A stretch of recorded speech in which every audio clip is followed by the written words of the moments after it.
The alarm bells rang through the massive space station like screaming metal birds.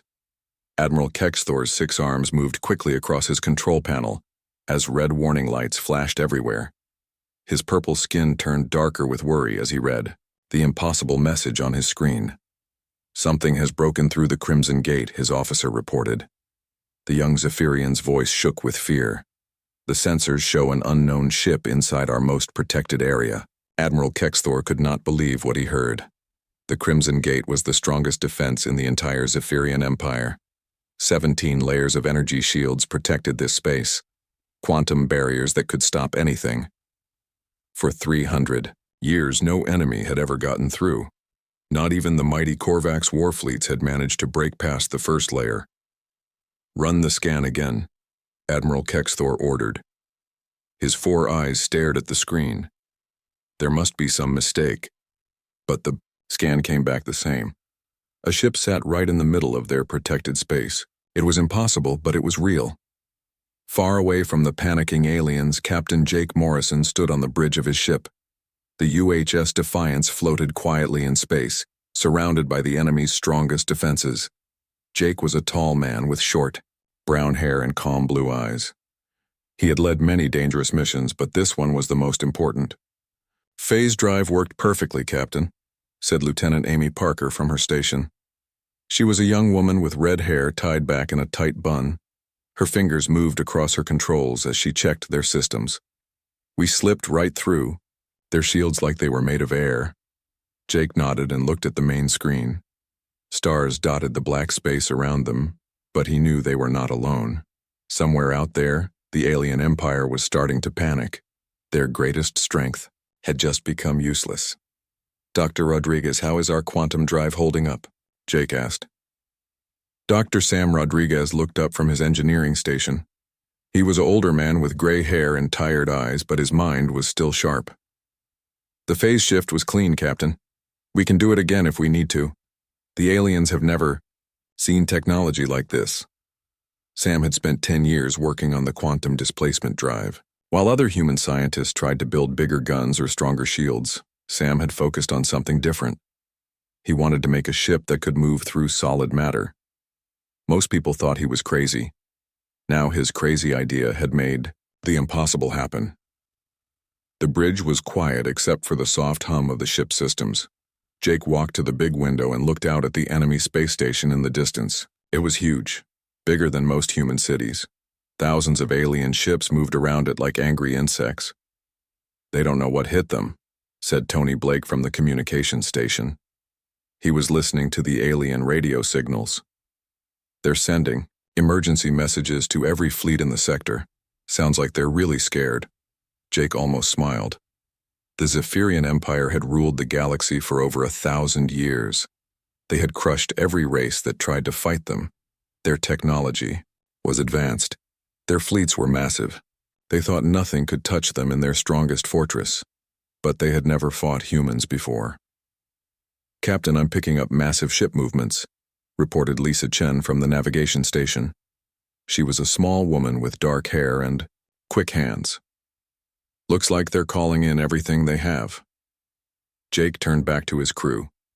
These 200 men and women had volunteered for a mission that most people called suicide. They knew they might never see Earth again. But they also knew that human colonies were being attacked by the Zephyrian Empire. Innocent people were dying while the aliens took their worlds. Someone had to show the galaxy that the Zephyrian Empire was not invincible. "How many ships are they sending?" Jake asked. "I count at least 50 moving toward our position," Lisa answered. "More coming from the outer systems." Dr. Helen Wright looked up from her medical station. She was a middle-aged woman with kind eyes and steady hands. "Captain, the crew is handling the quantum displacement well. Only a few cases of mild sickness from the phase shift." Jake was glad to hear that. The quantum drive was new technology, and they were not sure how it would affect human bodies. So far, his people were doing fine. On the alien space station, General Vex Kala stormed into the command center. She was tall even for a Zephyrian, with dark blue skin and angry yellow eyes. Her military uniform was covered with medals from 100 victories. "Explain this to me," she demanded. How did a primitive ship get through our defenses? The young officer at the scanner station looked terrified. General, our instruments show the ship simply appeared inside the barriers. It did not break through them or destroy them. It just appeared. General Vexkala's eyes grew wider. That was impossible. Ships could not just appear inside solid energy barriers. Physics did not work that way. Even the ancient Forerunner race had never developed such technology. What kind of ship is it? She asked. The design is unknown, General, but our computers think it might be from the human worlds in the Outer Rim. General Vexkala laughed, but it was not a happy sound. Humans?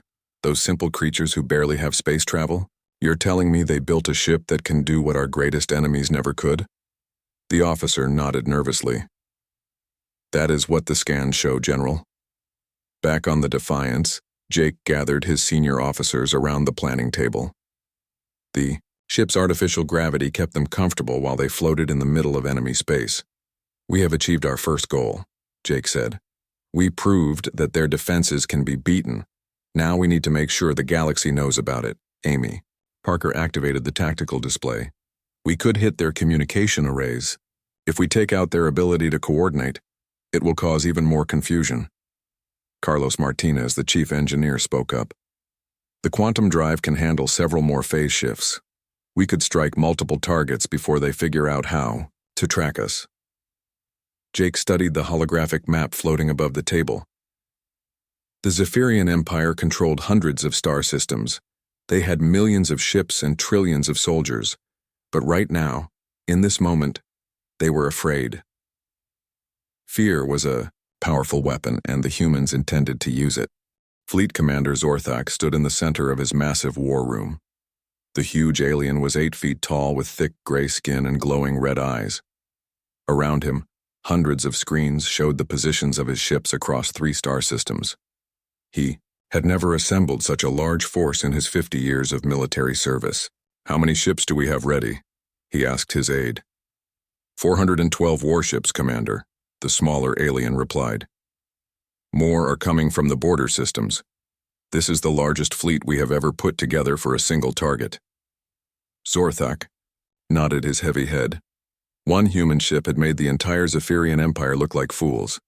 Now they would show the galaxy what happened to those who dared to challenge their power. Begin the search pattern. I want every inch of space scanned. Use all sensors. This human ship cannot hide forever. But the human ship seemed to do exactly that. The UHS Defiance had struck 3 supply convoys in the past 6 hours, destroying tons of equipment and supplies. Each time the Zephyrian ships arrived at the attack site, they found only wreckage floating in space. The human ship was gone like smoke in the wind. Captain Jake Morrison walked through the corridors of his ship. The Defiance was much smaller than the alien vessels hunting them, but it was faster and smarter. His crew worked at their stations with quiet efficiency. They all knew they were being hunted by hundreds of enemy ships. Captain, we have intercepted another enemy communication, Tony Blake called out as Jake entered the bridge. They're changing their search pattern again. Jake sat in his command chair and looked at the tactical display. Red dots showed the positions of Zephyrian ships all around them. It looked like they were surrounded, but Jake knew better. The quantum drive gave them an advantage the aliens could not understand. Lisa, plot a course to the communications relay. At Sector 7, Jake ordered. We need to send another message to the galaxy. Navigator Lisa Chen worked at her station for a few minutes. Course plotted, Captain. The relay is heavily defended, but we can phase in close enough to take it out. Jake turned to his tactical officer. Amy, are the weapons ready? Lieutenant Amy Parker checked her instruments. All systems green, Captain. Our plasma cannons are charged and ready to fire. The Defiance began to move through space. To any watching sensors, it would look like a normal ship traveling at regular speed. But Dr. Sam Rodriguez had made modifications to their quantum drive that allowed them to phase in and out of normal space while moving. Initiating phase shift, Dr. Rodriguez announced from his engineering station. Will be invisible to their sensors for the next 20 minutes. The ship seemed to shimmer and fade as it entered the phase state. They were still there, but existing slightly outside normal space. Enemy sensors would see nothing but empty vacuum where the Defiance used to be. On the bridge of the Zephyrian flagship Dominance, Fleet Commander Zorthak stared at his screens in anger. The human ship had disappeared again. His best sensor operators could not explain how a ship could simply vanish from all detection. "Commander, we are receiving reports from Sector 7, his communications officer announced. The humans have attacked the relay station there. Zorthak's red eyes blazed with fury. How is that possible? We have 3 cruisers guarding that station. The human ship appeared inside the defense perimeter, destroyed the relay, and vanished before our ships could respond, the officer reported. This was becoming embarrassing. The Zephyrian Empire prided itself on military superiority. Their enemies feared them across the galaxy. Now a single human ship was making their entire fleet look incompetent. Send a message to the Emperor, Zorthak commanded. Tell him we need the ancient sensor arrays activated. The communications officer looked surprised. Sir, those systems have not been used in over 300 years. They are Forerunner technology. I don't care how old they are, Zorthak growled. We need every advantage we can get. Back on the Defiance, the crew was celebrating their latest success. The communications relay had been completely destroyed, cutting off Zephyrian command communications for half the sector. More importantly, they had broadcast another message to the galaxy before destroying the relay. The message went out on all frequencies, Tony Blake reported. Every world in 3 systems heard it. We told them that the Zephyrian Empire can be beaten. Jake felt satisfied with their progress. The mission was not just about military victory, it was about hope. For too long, the galaxy had lived in fear of the Zephyrian Empire. Now they were showing everyone that the aliens were not invincible. Dr. Wright, how is the crew holding up? Jake asked his medical officer. Dr. Helen Wright looked up from her medical reports. Everyone is doing well, Captain. The excitement is keeping morale high. No serious injuries from the last engagement. Jake was proud of his people. They had volunteered for what many considered a suicide mission.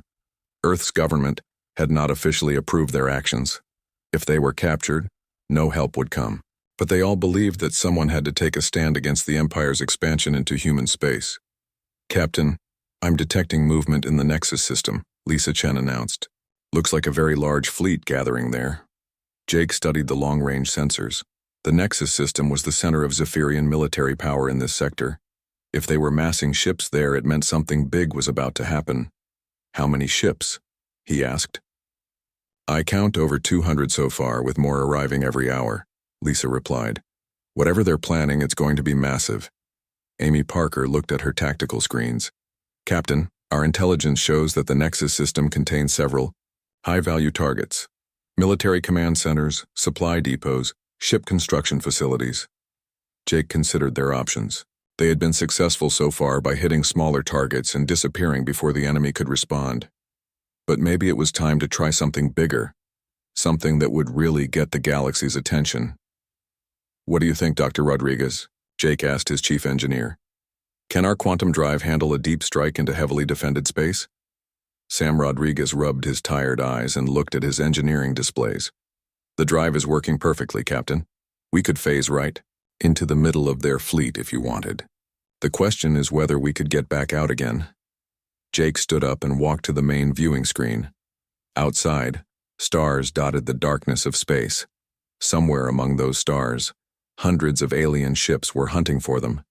The enemy had superior numbers and advanced technology, but they lacked something that humans had in abundance. They lacked the willingness to take crazy risks. Set course for the Nexus system, Jake ordered. It's time to show the Zephyrian Empire what happens when you threaten human colonies. His crew looked at him with surprise, but no one questioned the order. They had followed Jake this far, and they would follow him into the heart of enemy territory if necessary. The hunt was about to become much more interesting. On distant worlds throughout the galaxy, alien races that had been conquered by the Zephyrian Empire listened to the human broadcasts with growing excitement. For the first time in centuries, someone was fighting back successfully. The impossible was happening, and hope was beginning to spread like wildfire among the oppressed peoples of the galaxy. The Empire's greatest fear was not the human ship itself. Their greatest fear was what that ship represented. It represented the idea that they could be beaten, and ideas were the most dangerous weapons of all. Commander Nixavera walked through the dark corridors of her specially modified hunter ship.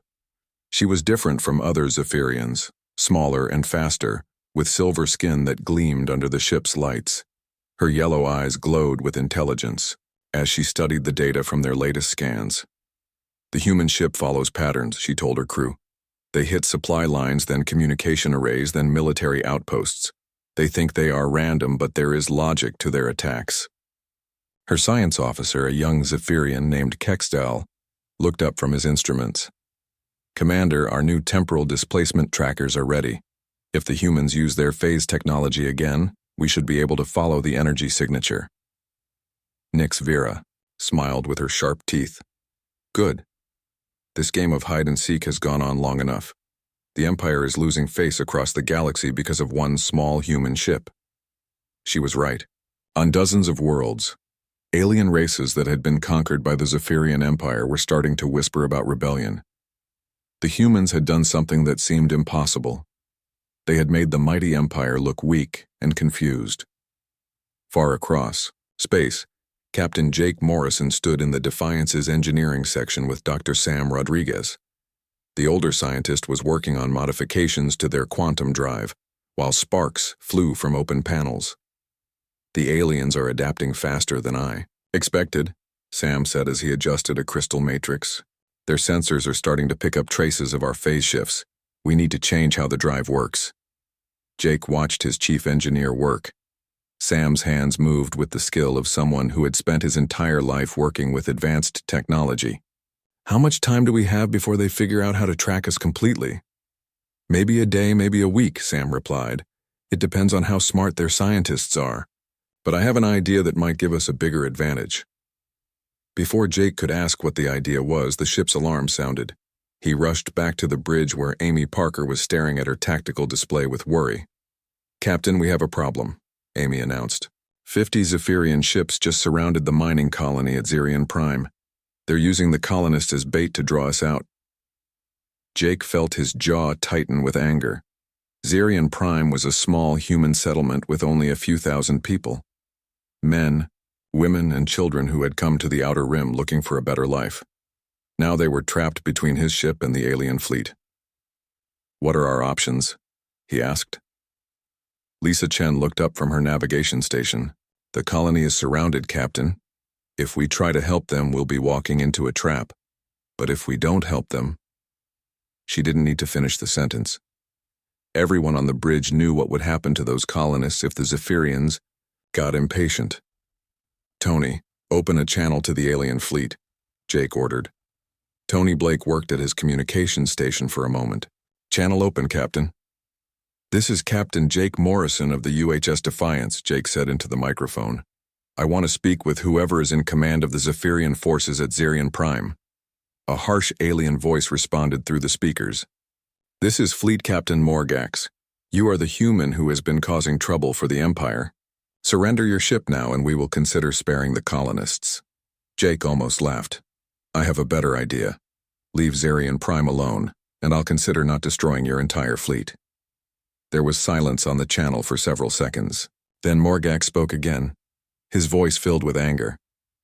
You are one ship against 50, human. What makes you think you can threaten us? Because I've already proven that your technology can't stop me, Jake replied. How many of your supply convoys have I destroyed? How many communication relays have I taken out? Your empire isn't as strong as you pretend it is. The channel went silent. Jake turned to his crew. We're going in. Dr. Rodriguez, I need everything. You can give me from the quantum drive. Sam looked worried. Captain, if we phase shift into the middle of 50 enemy ships, we might not be able to phase out again. The energy interference could trap us in normal space. Then we'll have to fight our way out the old-fashioned way, Jake said with determination. Carlos Martinez, the chief engineer, spoke up from his station. Captain, I've been working on modifications to our plasma cannons. Maria Garcia helped me design new targeting systems. We can punch through their shields now. Maria Garcia nodded from the weapons station. The new cannons are ready, Captain. We can take on their cruisers if we have to. Jake felt proud of his crew. They all knew this was dangerous, but none of them suggested running away. The people of Zerion Prime were counting on them. Initiate phase shift, Jake commanded. Take us right into the middle of their formation. The Defiance shimmered and faded from normal space. For a few moments they existed in the strange realm between dimensions where the quantum drive allowed them to move. Through the phase barriers, they could see the Zephyrian fleet surrounding the mining colony like predators circling their prey. Emerging from phase shift in 3, 2, 1, Dr. Rodriguez announced. The human battleship materialized directly between the largest Zephyrian cruiser and the colony. Alarms immediately began sounding on every alien ship as they detected the sudden appearance of their target. "All weapons fire!" Jake shouted. The Defiance's new plasma cannons blazed with brilliant light. The enhanced energy beams struck the nearest Zephyrian cruiser and punched straight through its shields. Explosions bloomed along the alien ship's hull as secondary systems overloaded. "Direct hit on the flagship," Amy reported with excitement. "Their shields are down." But 50 enemy ships were already turning their weapons toward the Defiance. The space around them filled with energy bolts and missile trails as the Zephyrians opened fire with everything they had. "Evasive maneuvers," Jake ordered. "Don't let them get a lock on us." Lisa Chen's hands flew over her controls as she threw the ship into a spinning dive that took them under the alien formation. Enemy fire passed harmlessly through the space where they had been seconds before. "Phase drive is ready again," Dr. Rodriguez called out. "But I'm reading energy interference from all these alien ships. If we phase shift now, we might not come out where we expect." Jake had to make a quick decision. They could try to phase out and risk ending up inside an asteroid or enemy ship. Or they could stay and fight against impossible odds. "We stay and fight," he decided.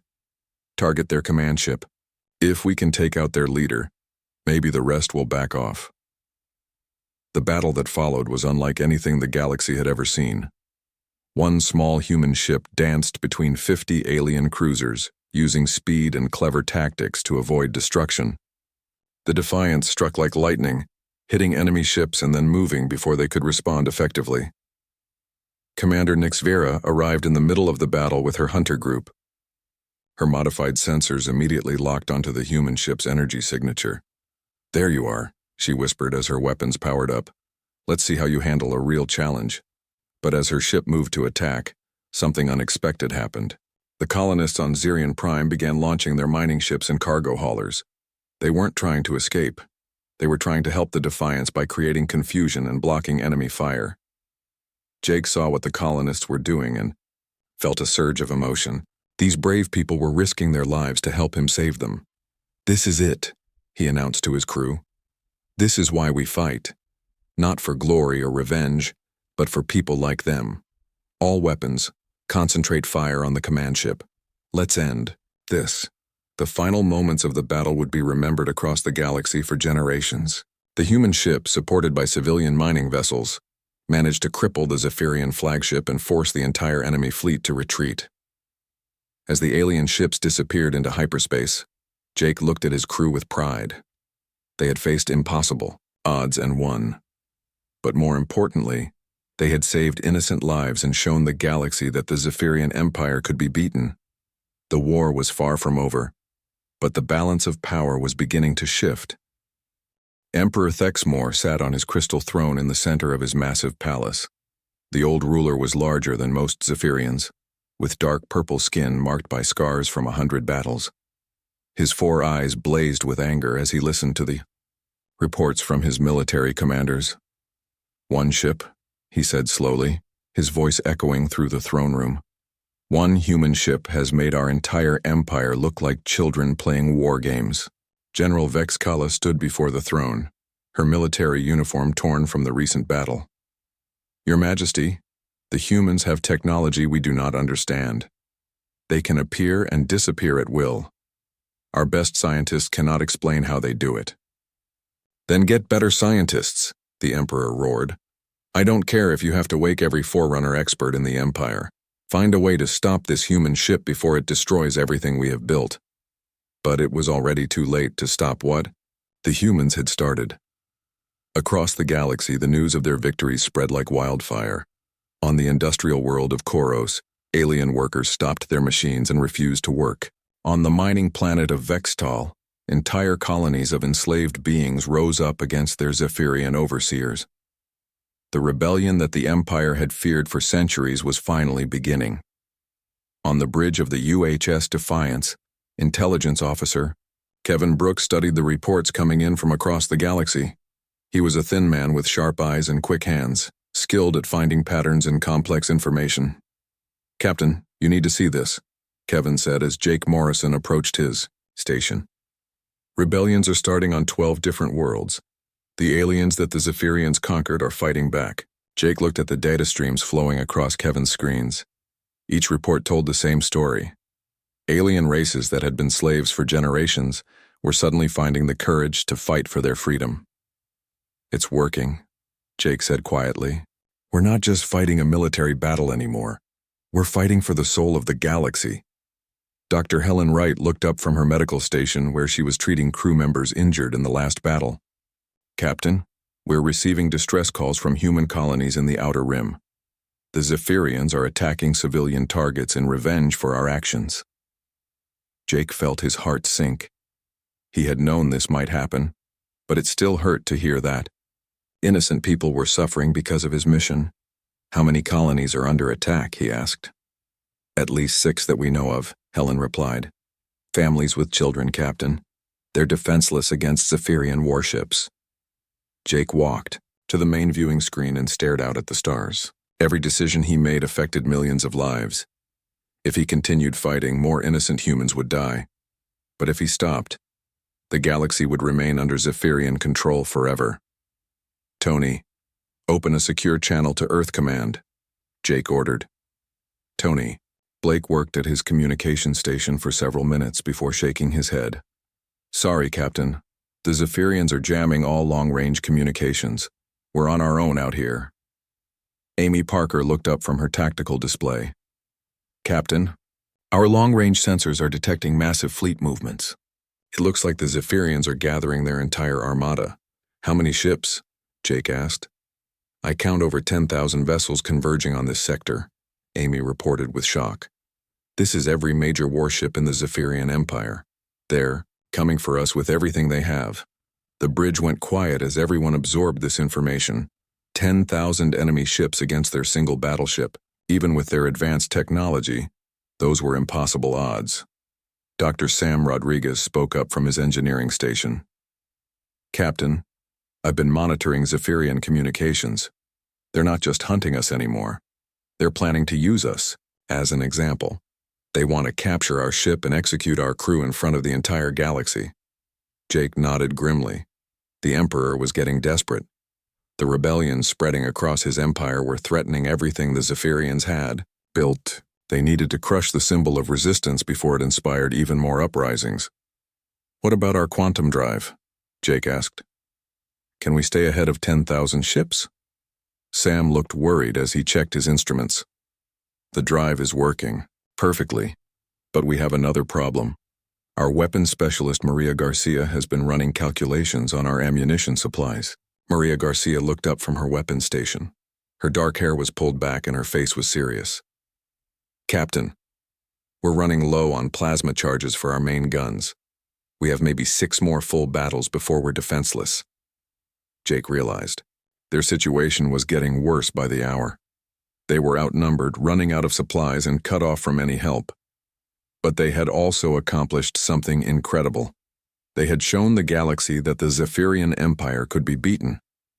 "Kevin, what's the latest on those rebellions?" Jake asked. Kevin Brooks smiled for the first time in days. "Captain, it's better than we hoped. The Korvax Federation has declared war on the Zephyrian Empire. The Stellar Alliance is mobilizing their fleets. Even some of the neutral worlds are starting to pick sides. The humans didn't just start a rebellion," Lisa Chen added from her navigation station. "They started a galactic war." Jake felt the weight of responsibility on his shoulders. When they had begun this mission, the goal was simple: show the galaxy that the Zephyrian Empire was not invincible. Now they had triggered the largest conflict in galactic history. "Sir, we're receiving a transmission," Tony Blake announced.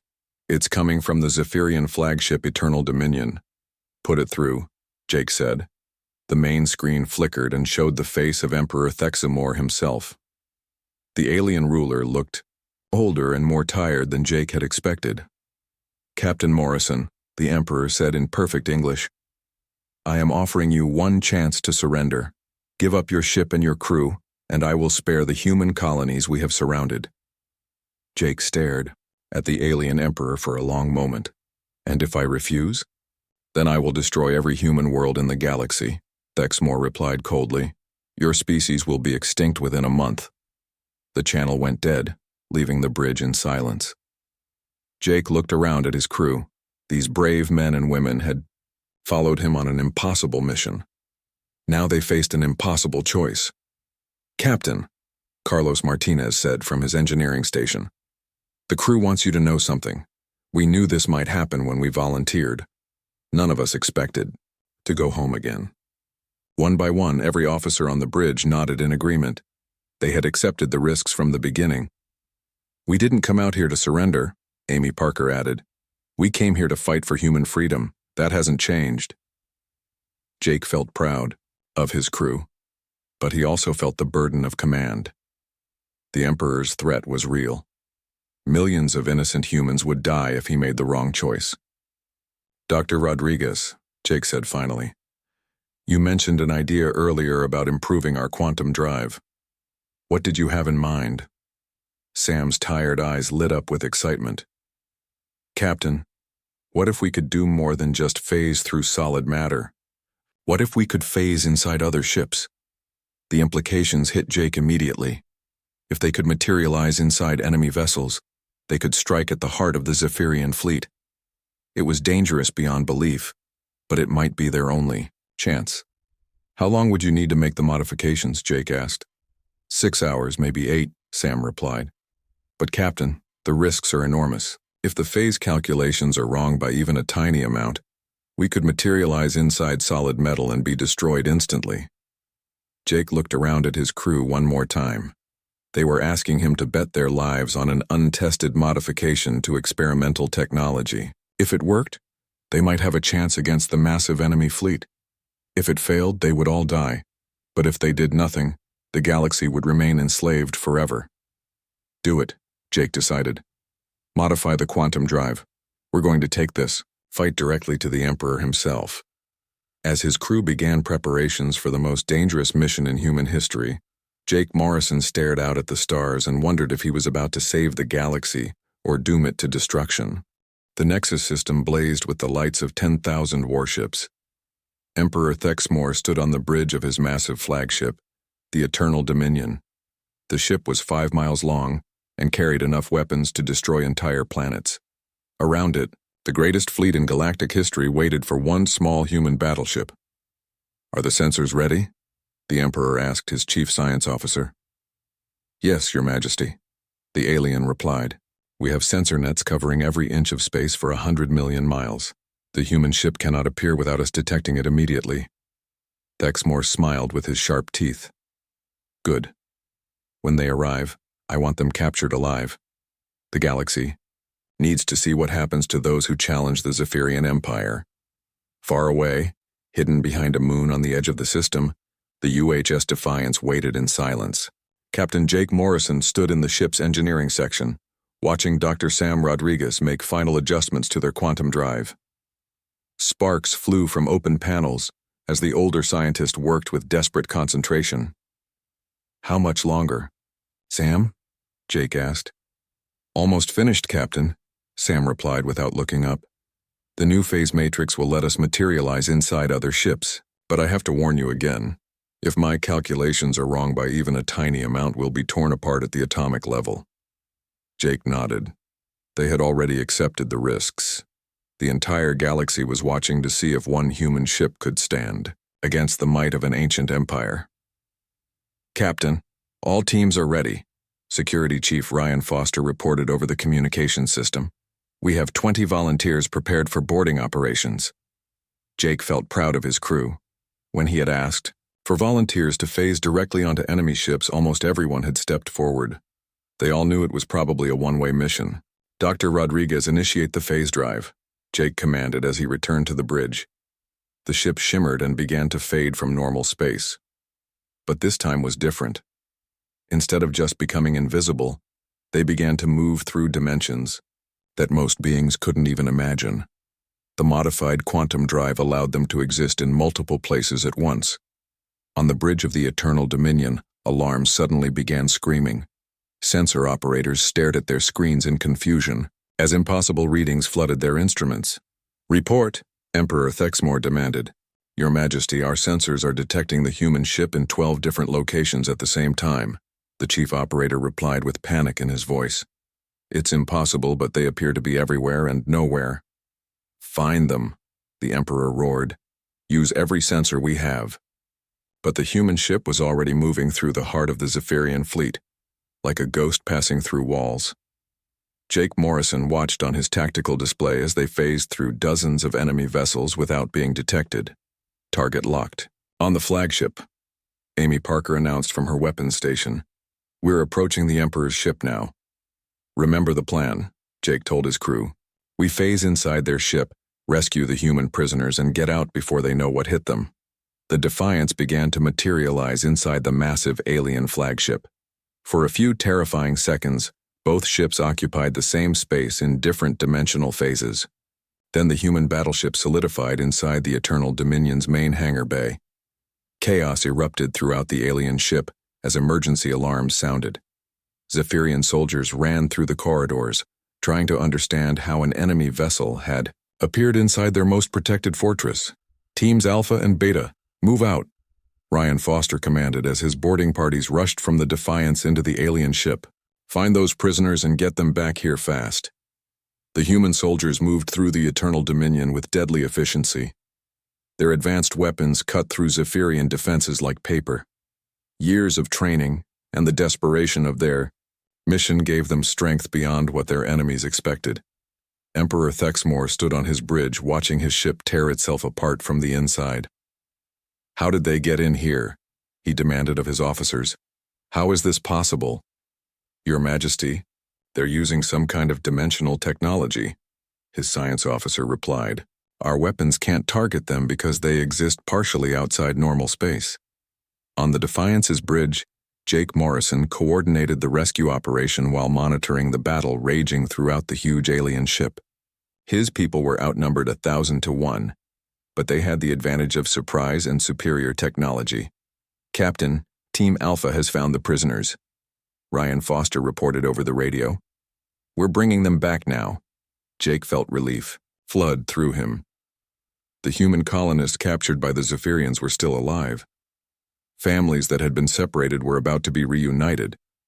But the mission was far from over. Even as his boarding teams fought their way back to the Defiance, Jake knew they still had to escape from the middle of the enemy fleet. Dr. Rodriguez, how long until we can phase out again? Jake asked. The drive needs 3 more minutes to recharge, Sam replied from engineering. But Captain, I'm detecting massive energy buildup throughout the alien ship. I think they're going to try something desperate. Jake's fears were confirmed when Emperor Thexmore's voice echoed through the Eternal Dominion's communications system. Attention. Human invaders, the alien ruler announced. You have 10 seconds to surrender or I will activate the ship's self-destruct sequence. We will all die together in glorious battle. Jake realized the Emperor was willing to destroy his own flagship, and everyone on it just to eliminate the human threat. It was the act of a desperate ruler who knew his empire was crumbling. All teams return to the ship immediately, Jake commanded. Emergency departure in 60 seconds. Ryan Foster and his soldiers raced through the alien corridors carrying the rescued prisoners. Behind them, Zephyrian troops pursued with deadly determination.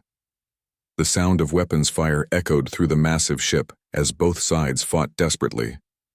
30 seconds until self-destruct, the Emperor's voice announced. Teams are aboard, Ryan reported as the last of his soldiers reached the Defiance. All prisoners accounted for. Phase drive ready, Dr. Rodriguez called out. Take us out of here. Jake ordered. The Defiance began to fade from normal space just as the Eternal Dominion self-destruct sequence reached 0. The massive flagship exploded in a burst of energy that lit up the entire star system. But the human ship was already gone, existing between dimensions where the explosion couldn't touch them. They emerged from phase space 1,000,000 miles away, watching as the destruction of the Empire's flagship sent shockwaves through the alien fleet. Without their Emperor and his command ship, the Zephyrian forces began to scatter in confusion. "Captain, we're receiving transmissions from across the galaxy," Tony Blake announced excitedly. "The news of the Emperor's death is spreading everywhere. Rebellions are erupting on 100 worlds." Jake looked around at his crew with satisfaction. They had accomplished the impossible. Not only had they survived an attack on the Empire's greatest fortress, but they had dealt a blow that would echo across the galaxy for generations. "What are your orders, Captain?" Amy Parker asked. Jake smiled as he watched the Zephyrian fleet, retreating in disorder. "Set course for Earth, Lieutenant. Our mission here is complete." As the UHS Defiance began its journey home, the galaxy around them was already changing. The Zephyrian Empire, which had ruled for over 1,000 years, was falling apart. Freed alien races were joining together to form new alliances. The age of galactic tyranny was ending. Years later, historians would mark this battle as the moment when everything changed. A single human battleship had shown the galaxy that courage and determination could triumph over overwhelming odds. The Zephyrian Empire became a memory, replaced by a new age of freedom and cooperation among the stars. Captain Jake Morrison and his crew returned to Earth as heroes, but they always remembered that their greatest victory was not in battle. Their greatest victory was in proving that no tyranny, no matter how powerful, could destroy the human spirit. The galaxy was free, and it would remain free as long as there were beings willing to fight for what was right. The age of humanity among the stars had truly begun.